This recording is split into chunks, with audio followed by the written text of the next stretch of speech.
प्रातःकालीन बेला में सभी संतजन, भक्तजन एवं माताओं के हृदयस्थ चेतन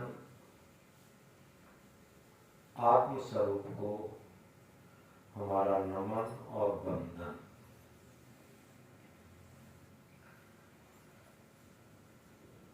आज प्रथम दिन के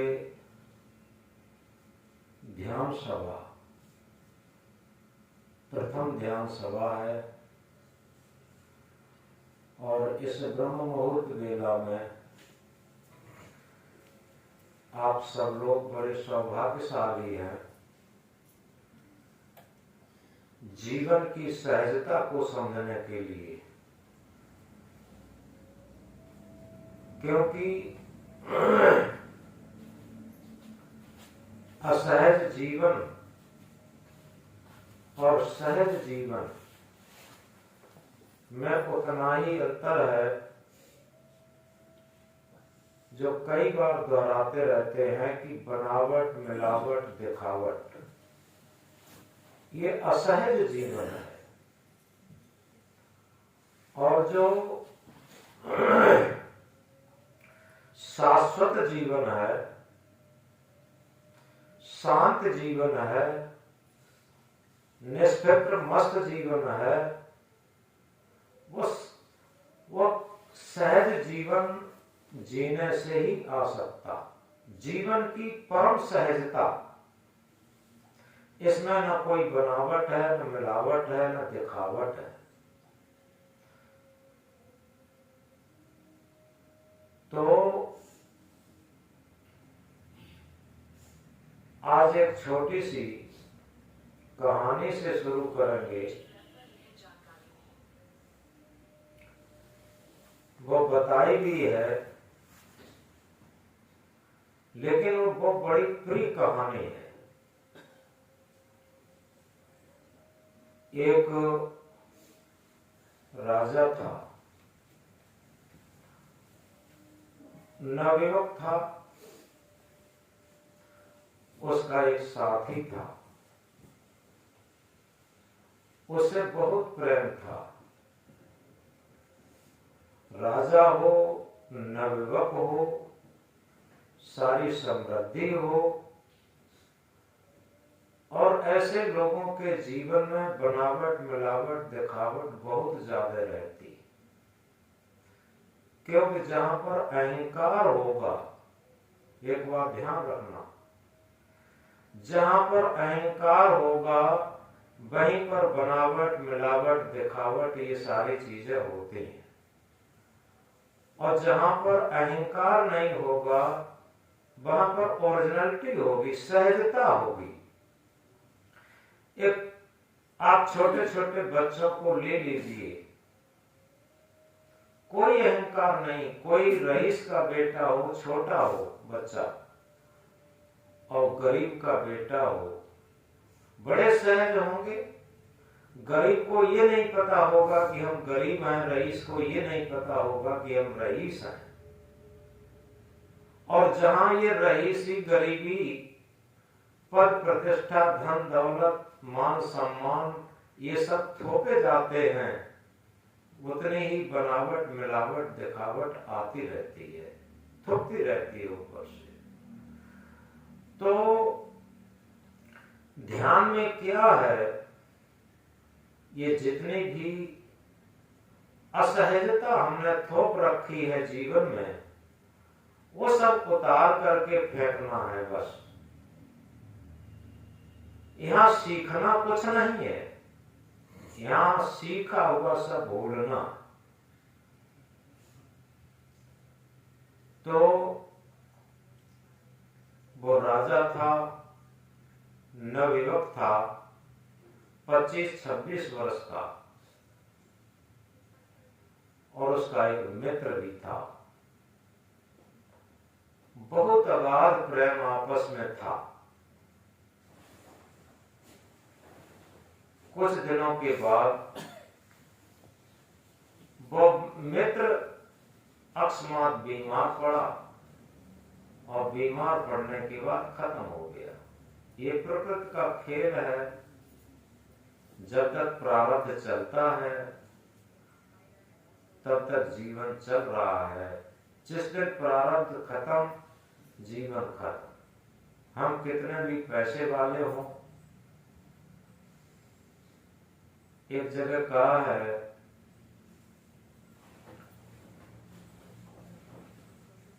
बिल्ली क्या जाने ये पूजा का घी है, साधु क्या जाने ये वो, चोर क्या जाने ये साधु का धन है, मौत क्या जाने ये इकलौता बेटा है। ये मौत नहीं जानती, तो उसकी मौत हो जाती है। मित्र की मौत के बाद राजा बहुत टेंशन में रहने लगा। टेंशन सब जानते हैं, हिंदी में इसे कहते हैं मानसिक अपच। अंग्रेजी में टेंशन कहते हैं, लेकिन टेंशन को सब जानते हैं, हिंदी को नहीं जानते।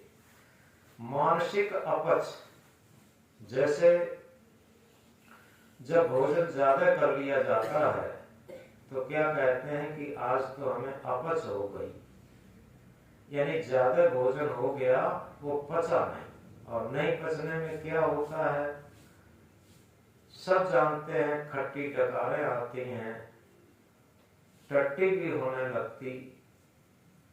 ये सब अपच में हो जाता, जी मचलाना। और जब मानसिक अपच होती है तो टेंशन हो जाता, और मानसिक अपच कब होती है, अपने अंदर विचारों का जखीरा इकट्ठा कर लिया जाए। राग, द्वेष, छल, कपट, बेईमानी, धूर्तताई, सारे संस्कारों, सारे विचारों का जखीरा अधिक इकट्ठा हो जाता है। जब वो निग्लेक्ट नहीं हो पाते, जो विसर्जित जिसे कहते हैं हिंदी में, अंग्रेजी में निग्लेक्ट कहते हैं, हिंदी में विसर्जित कहते, वो विसर्जित जब नहीं हो पाते हैं, खत्म नहीं हो पाते हैं, तो अपच हो जाती, तो उसे टेंशन हो गया। अब जब टेंशन हो गया, अब नींद भी नहीं आ रही और भोजन भी नहीं अच्छा लग रहा, खाया जाता कुछ, और ऐसा देख करके उसे कमजोरी बढ़ने लगी। डॉक्टर बुलाया गया, डॉक्टर को दिखाया गया, लेकिन कोई दवा भी काम नहीं कर रही, क्योंकि वहां तो कोई मर्ज नहीं है, टेंशन की बीमारी है। जब ऐसी स्थिति आ गई तो घर वाले, प्रेमी नेमी, प्रजा लोग जो नजदीकी थी बहुत परेशान होने लगे कि अब क्या होगा। राजा का मित्र तो चला ही गया और राजा भी बीमार है और कोई दवा भी काम नहीं कर रही। जब ऐसी स्थिति आई, सहयोग क्या बना कि वहीं से एक संत गुजर रहे थे, संत जा रहे थे। लोगों के मन में आई बात, संत को बुलाया गया और ये कहा कि महाराज, आप कोई जड़ी बूटी दवा कुछ जानते हो तो हमारे राजा साहब बीमार हैं, उनका जरा देख लीजिए, उनका इलाज कर दीजिए। संत ने जाकर राजा को देखा और देखने के बाद ये पूछा ये कब से बीमार हैं। तब बताया गया कि इनका एक मित्र था, वो बीमार पड़ा और खत्म हो गया, तभी से ये हालत हो गई। तो संत ने कहा यहाँ ठीक हो सकते, ये ठीक हो जाएंगे। सब लोगों के अंदर बड़ी जिज्ञासा जगी और ये कहा कि महाराज आप बताएं कैसे ठीक होंगे। जो भी दवा बताएं, राजा के पास धन की कोई कमी नहीं, कीमती से कीमती दवा, कीमती से कीमती चीज खरीदी जा सकती है, बताएं तो। संत ने कहा कि दवा की कोई जरूरत नहीं है, एक ही उपाय है, कोई सुखी व्यक्ति मिल जाए और सुखी व्यक्ति का कोता मिल जाए तो ये निश्चित ठीक हो जाएंगे। तो लोगों ने सोचा इसमें कौन बड़ी बात, थोड़ा गहराई से समझना, इसमें कौन बड़ी बात। अभी सुखी व्यक्ति का कुर्ता लाते हैं तो 2 सिपाही वहां से छूटते हैं, वो मैनपुरी जैसे शहर में आ गए और आकर के जो सबसे बड़े सेठ थे उनके पास गए। कि लोगों को रहता है कि जिसके पास पूंजी धन दौलत ये सब ज्यादा है वही सुखी हो सकता, वही सुखी होता। सुखी परिभाषा ही बदल दी, यानी ये धन दौलत पद प्रतिष्ठा मकान महल सोना चांदी कपड़ा लत्ता लोहा घोड़ा गाड़ी वाहन जो ज्यादा इकट्ठे कर ले वो सुखी माना जाता। लोगों ने परिभाषा बदल दी। तो ऐसे ही व्यक्ति के पास पहुंचे, बहुत बड़ा सेठ था। सिपाहियों ने उनको नमस्कार किया सेठ को और बैठ गए। सेठ जी ने पूछा, कहिए भाई कैसे आना हुआ? सिपाहियों ने कहा कि सेठ जी हमारे राजा साहब बीमार हैं और राजा साहब का इलाज होना है, और इलाज के लिए एक संत ने बताया कि सुखी व्यक्ति का कुर्ता चाहिए। हमें लगता है पूरे नगर में आप जैसा सुखी कोई व्यक्ति नहीं है, अतः आप से निवेदन है आप अपना कुर्ता हमें दे दीजिए जिससे कि हमारे राजा साहब का इलाज हो सके। इतना सुनते ही सेठ जी की गहरी गहरी सांसें आने लगी। सेठ ने कहा, न भैया न भैया, ये तो बात मत कहो कि हम कतई सुखी नहीं, ये धन दौलत ये सब कुछ है। तो सिपाहियों ने पूछा कि इतना बड़ा धन दौलत महल मकान सारी चीजें, और आप कहते हैं कि हम तो बहुत दुखी हैं, आप बताएं क्या दुख है?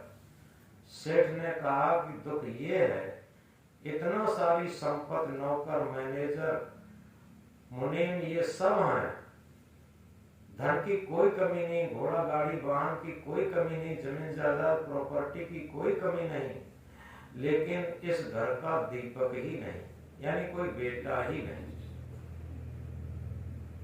अब एकदम सिपाही मौन हो जाते हैं, सोचते हैं वास्तव में ये बहुत दुखी है, वहां से चुपचाप खिसक जाते। दूसरी जगह पहुंचे, दूसरा सेठ था, उसके लड़के भी हैं, बहुएं भी हैं, धन दौलत भी है, सारी चीजें हैं।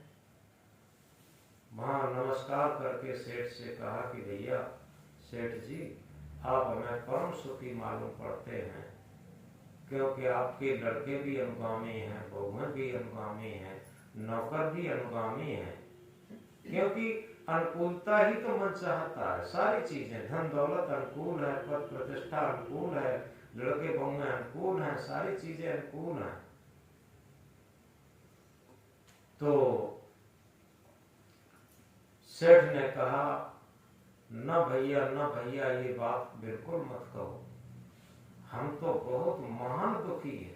हालांकि हमारे लड़के बहुएं सब बात मानते हैं और सारी चीजें हैं, लेकिन हमें शारीरिक रोग ऐसा है, हमें डॉक्टर साहब ने ये कह दिया है कि केवल चना की रोटी और चना की और पालक का साग, चना की रोटी का छिलका और पालक का साग खाइए, इसके अलावा आप कुछ नहीं खा सकते। न एसी कमरे में रह सकते, न एसी गाड़ी में चल सकते, और न कोई दूध मिठाई चिकनाई खा सकते, कुछ भी नहीं खा सकते। केवल चना की रोटी का छिलका और पालक के साग का अर्क, ये 2 चीजें खा सकते।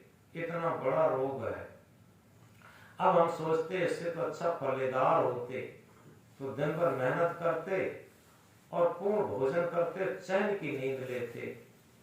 अब बताओ हमारे सुख किस काम का, हम पैदल चले या साइकिल चले, सारी गाड़ियां व्यर्थ, सारी एसी महल मकान सब व्यर्थ, धन दौलत व्यर्थ, कुछ नहीं खा पाते, हम तो बहुत दुखी। अब सिपाही दोनों वहां से भी खिसक लिए। एक तीसरा सेठ था, उसके लड़के बहुएं नौकर चाकर धन दौलत सब कुछ था। वहां पहुंचे और नमस्कार करके सेठ से कहा कि सेठ जी, हमारे राजा साहब बीमार हैं और किसी सुखी व्यक्ति का कुर्ता चाहिए। हमें लगता है कि आपके समान कोई सुखी नहीं है, आप अपना प्लीज कृपया कुर्ता दे दीजिए। सेठ जी एकदम हताश और निराश हो जाता है कि ना भैया, ये सब प्रयोग हमारे लिए मत करिए कि हम सुखी हैं। क्यों?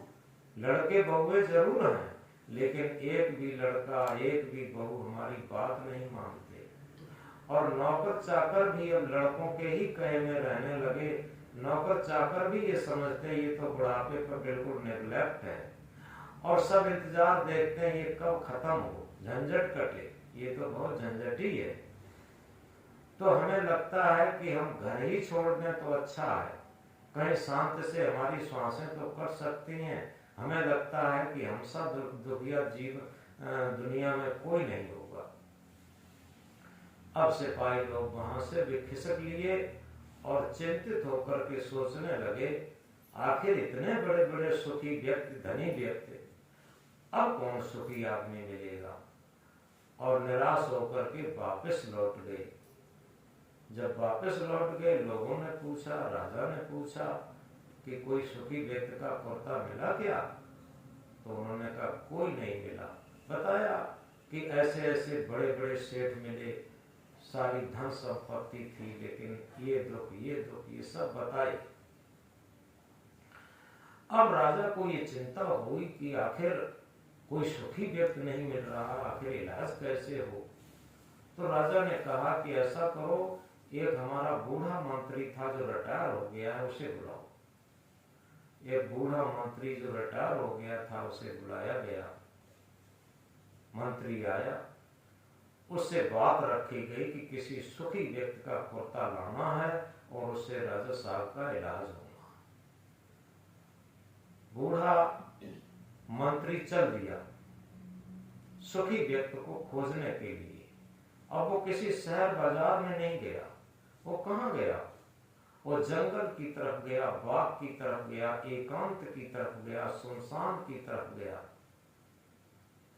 और वहां एक उद्यान में, एक बगीचे में देखता क्या है, एक पेड़ों के झुरमुट के नीचे शांत में एक व्यक्ति बैठा है, उसके मुखमंडल से शांति टपक रही है।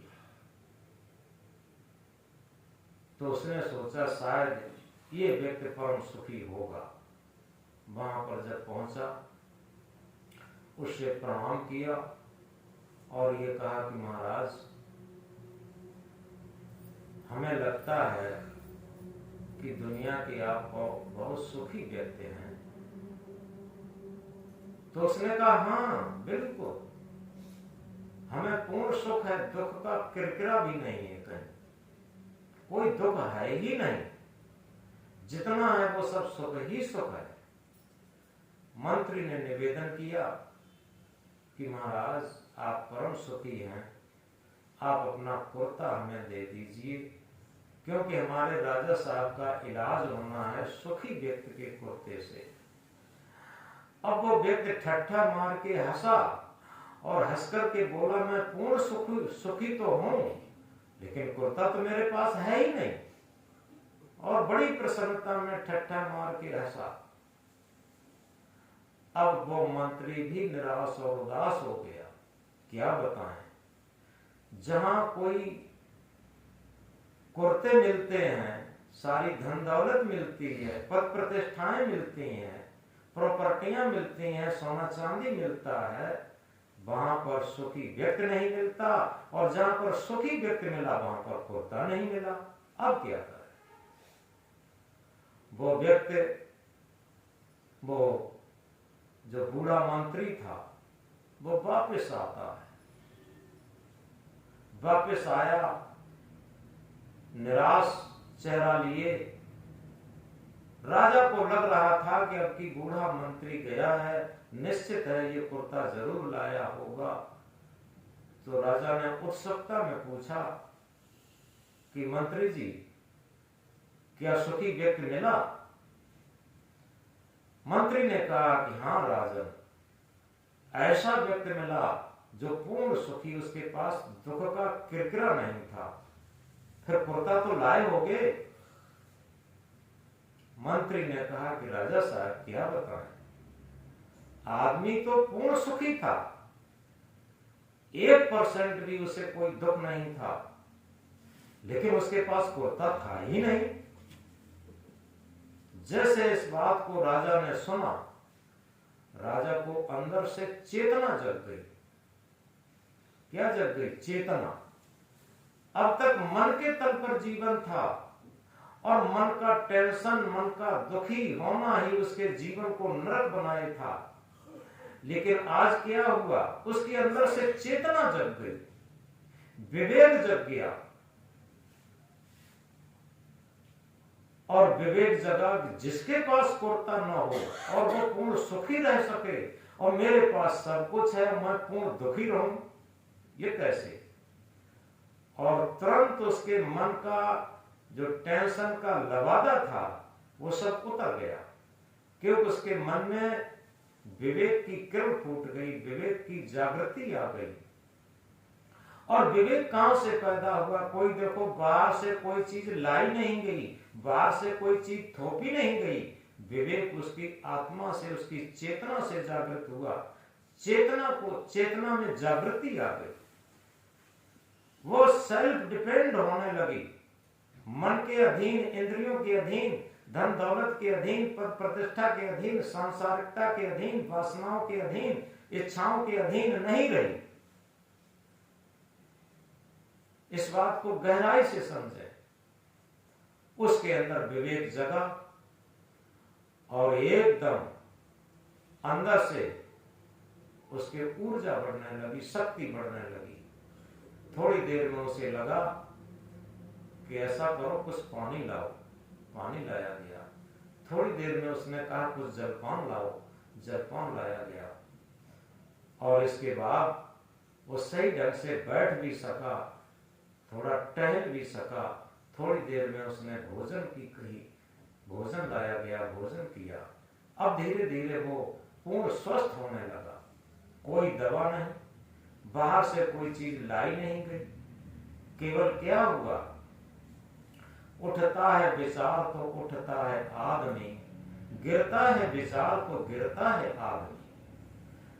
हमारे मन के विचार अगर सद विचारों की तरफ रहते हैं, आत्मा के तल पर विचार रहते हैं, विवेक पूर्वक विचार रहते हैं, तो आदमी शांत में, सुख में, परम आनंद में जीवन व्यतीत करता है। और इसी मन में जब राग द्वेष पैदा होते हैं, जब टेंशन पैदा होता है, छल कपट पैदा होता है, स्वार्थ पैदा होता है, तो दुखों की अग्नि, दुखों की भट्टी में ये जलता है। तो सुख दुख क्या है? ये मन की स्थिति है।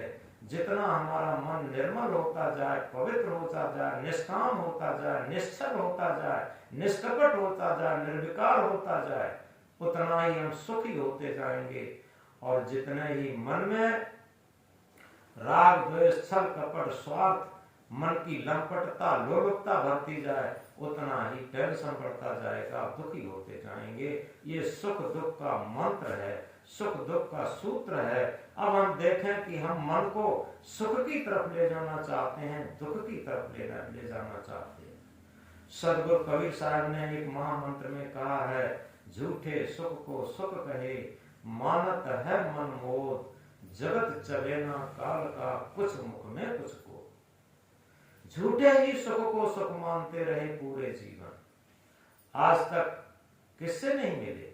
पद से मिले, पत्नी से मिले, धन से मिले, दौलत से मिले, पद से मिले, प्रतिष्ठा से मिले, जवानी से मिले, बचपन से मिले, सुंदरता से मिले, कुरूपता से मिले, किससे नहीं मिले, और सब मिल करके छूटे। क्या नहीं छूट रहा? सारी चीजें छूट रही।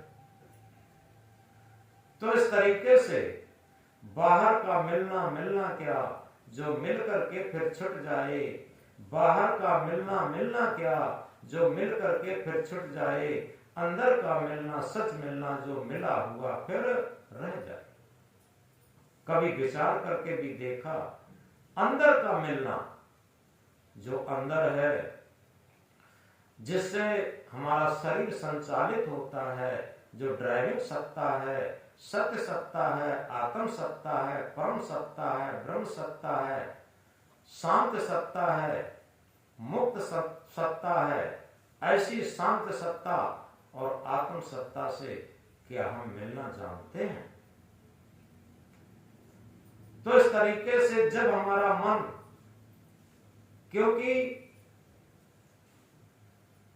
एक बात हम कभी कभी कहा करते हैं, पानी को अगर दूध के साथ मिला दो तो पानी दूध बन जाता, पानी को शराब के साथ मिला दो तो पानी शराब बन जाता, पानी को विष के साथ मिला दो तो पानी विष बन जाता, पानी को अमृत के साथ मिला दो तो पानी अमृत बन जाता। इसी तरीके से अपने मन को राग द्वेष से मिला दें, काम से मिला दें, क्रोध से मिला दें, लोभ से मिला दें, मोह से मिला दें, अहंकार से मिला दें, विष बनना शुरू हो गया। अपने मन को अकाम से मिला दें, अक्रोध से मिला दें, निर्लोभ से मिला दें, निर्मोहता से मिला दें, निरंकार से मिला दें, तो अमृत बनने लगा, अमृत स्वरूप हो गया। आ माने नहीं, मृत माने मृत।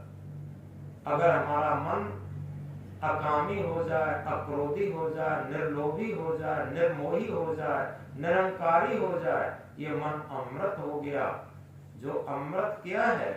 आ माने नहीं, मृत माने मृत। जो मृत न होता हो वो क्या है? अपनी आत्मा। आत्मा ये कभी मृत नहीं होती, इसीलिए अमृत है। आत्मा के अलावा दुनिया में कहीं भी कोई भी अमृत नहीं है। हमने जीवन भर अपने मन को विष में मिलाया है, क्या अमृत में मिलाना सीखे हैं? जिस क्षण हम अमृत में मिलाना सीख जाएंगे, यही तो सच्ची ध्यान अवस्था है, यही तो सच्चा ध्यान है, और यही तो सच्ची शांति है, यही तो सच्ची मुक्ति है। तो इस तरीके से इस मन को हम अमृत में मिलाना सीखें, विष से हटा करके और अमृत में लगाना सीखें, वह मुक्ता से अंतर्मुखी बनाना सीखें, मनमुखी से गुरमुखी बनना सीखें। गुरमुखी वो नहीं है जिसने कोई कंठी माला ले ली है और केवल मन की गुलामी में चल रहा है, वो मनमुखी है। मन की लोलुपता, मन की लंपटता में चल रहा है, वो मनमुखी है। तो यथार्थ में गुरुमुखी वही है जो आत्मा रूपी गुरु की बात को मान के चलता, आत्मा रूपी गुरु की आवाज के अनुरूप मन जिसका चलने लगा, वो गुरुमुखी मन हो गया। तन को साधु सब करें, तन को भक्त सब करें, मन को करे न कोई, जो मन को साधु करे सहजे सब सिद्ध हो। हम तन को भक्त बना लेते हैं, साधु बना लेते हैं, सुंदर बना लेते हैं, क्या क्या नहीं बना लेते, राजा रानी बना लेते हैं, लेकिन आत्मा के सम्राटत्व के क्या हम जानते हैं? अगर हमारा मन साधु बन जाए, मन भक्त बन जाए, तो वास्तव में हमारे अंदर का सम्राटत्व जागृत हो जाएगा, और वही सम्राटत्व परम सुख है, परम शांति है, परम आनंद है, परम मुक्त है। उस सम्राटत्व को प्राप्त करने के लिए ही ये ध्यान साधना के लिए ये शिविर रखा गया है। तो इस ध्यान साधना में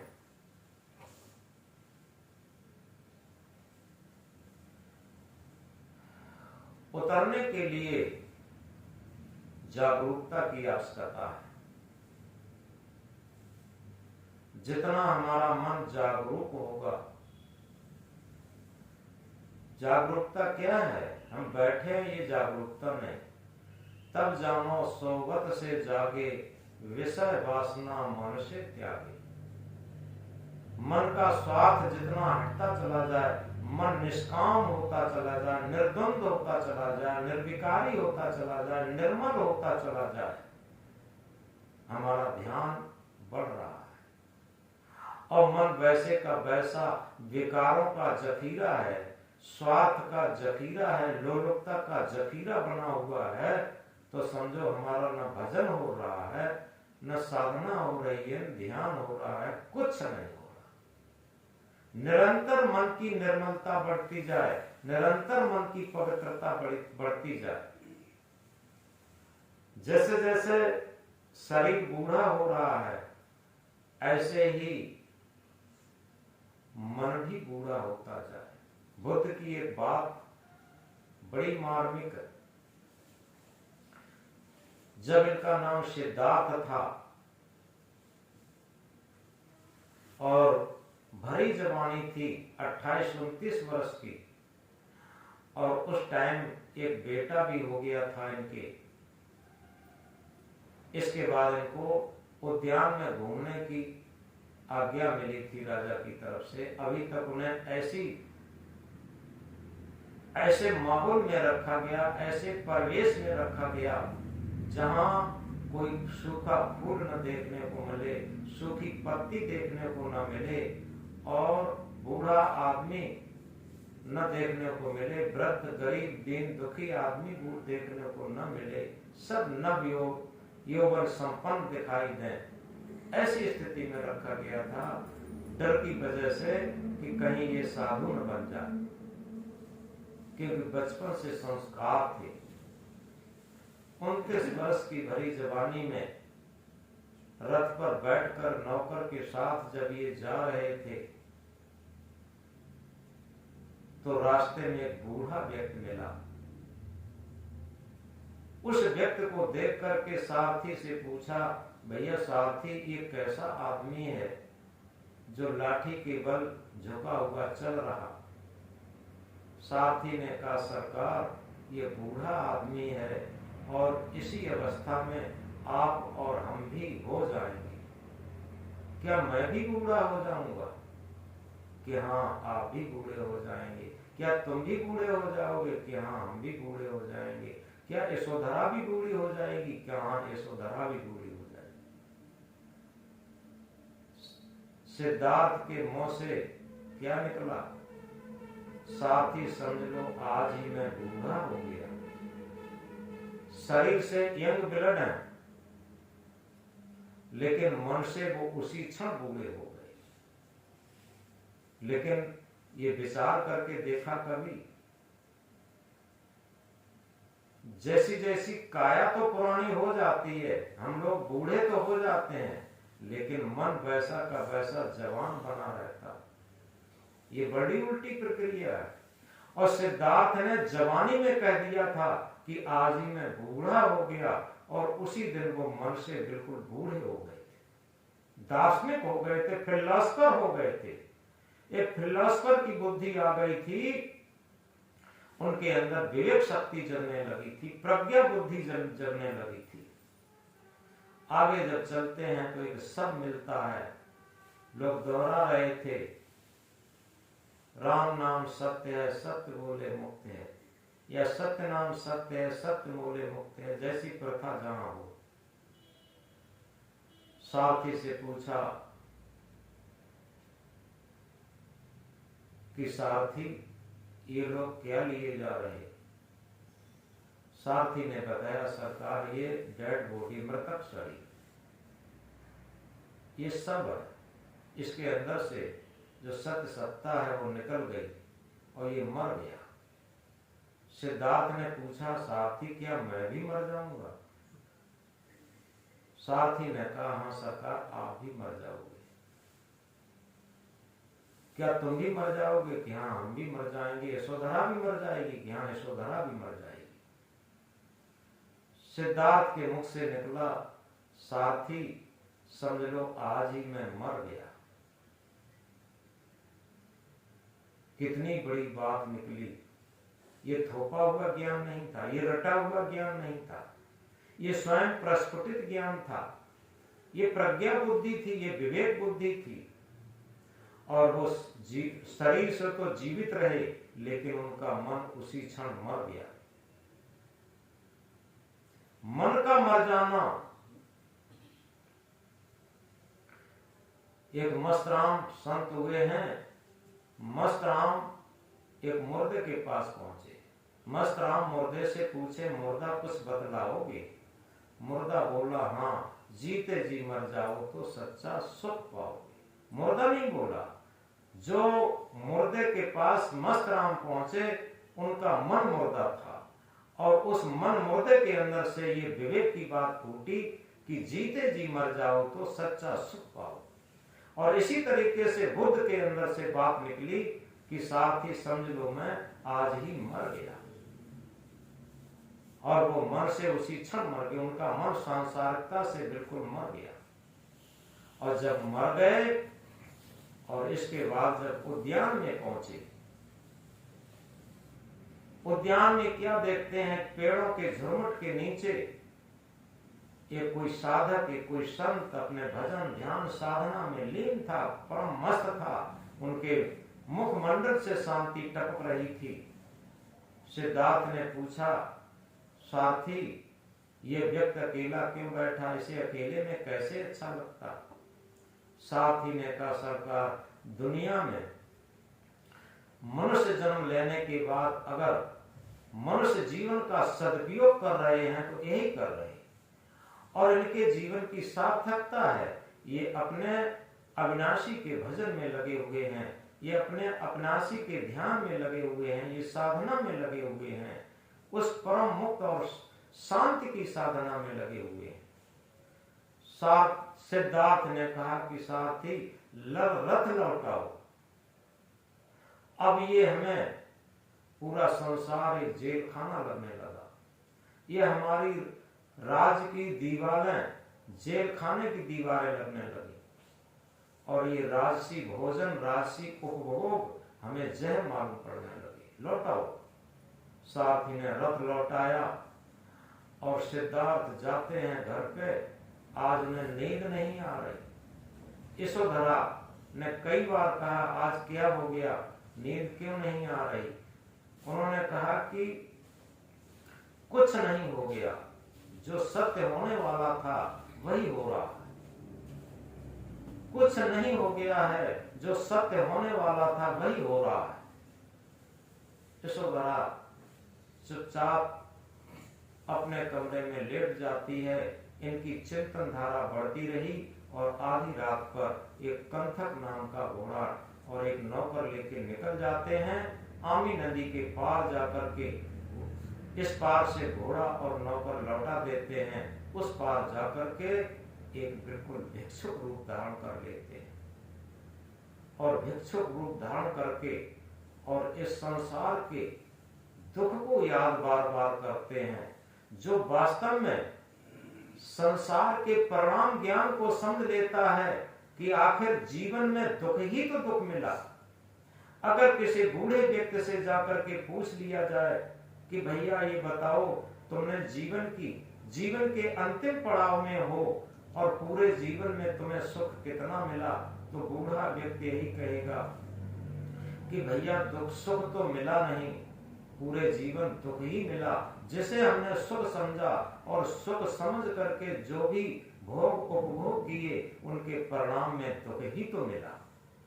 राजा भर्तृहरि ने कहा कि हम समझ रहे थे कि हम भोग भोग रहे, लेकिन भोगों ने ही हमें भोग डाला।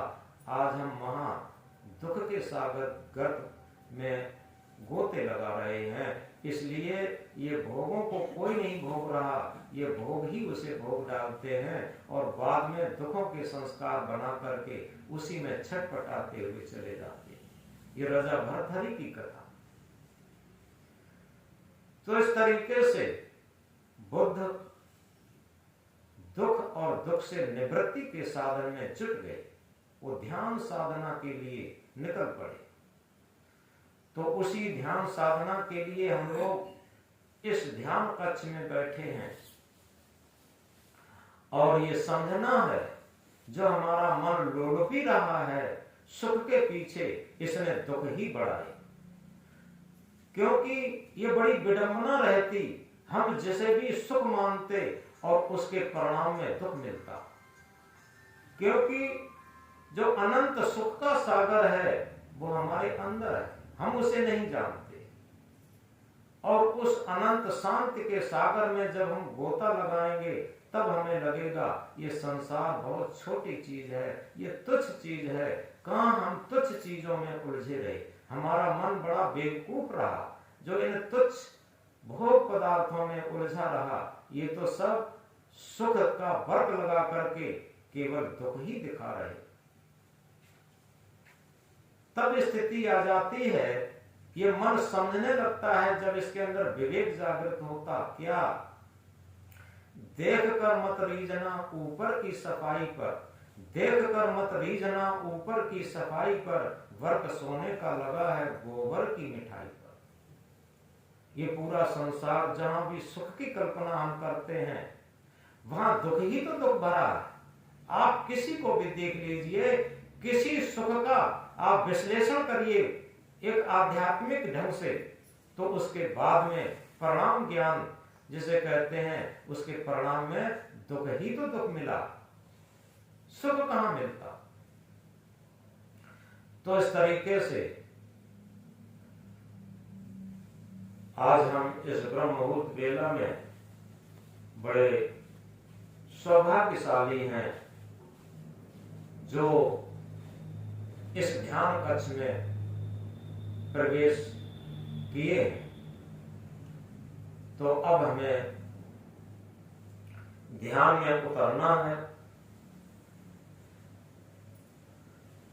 ध्यान में उतरने के लिए अभी हम भूमिका में चल रहे हैं। ध्यान की भूमिका में अगले सत्र से पहला सूत्र बताया जाएगा। क्योंकि जितनी जैसे किसी महल को बनाना हो, मकान को बनाना हो, जितनी नींव मजबूत होगी, फाउंडेशन जिसे कहते हैं, उतनी ही मंजिल ऊंची जा सकती। और जितनी नींव कमजोर होगी, फाउंडेशन कमजोर होगी, उतनी ही मंजिल ऊंची नहीं जा सकती। इसी तरीके से ध्यान की पूर्ण पराकाष्ठा तक पहुंचने के लिए, आत्मस्थिति आत्म साक्षात्कार तक पहुंचने के लिए ध्यान की भूमिका, नींव, फाउंडेशन क्या है? हमारी जागरूकता, हमारे मन की जागरूकता। तो मन को जागरूक करने के लिए हम प्रथम अवस्था में बैठेंगे और अगले सत्र से ध्यान का पहला सूत्र बताया जाएगा। और उसके लिए जो वही शाम को बताया था कि हम सहज आसन पर बैठ जाएं।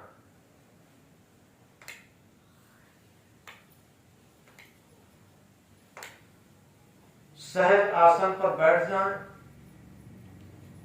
और रीढ़ को सीधा रखें, आंख को बंद रखें। जिस आसन से सहज में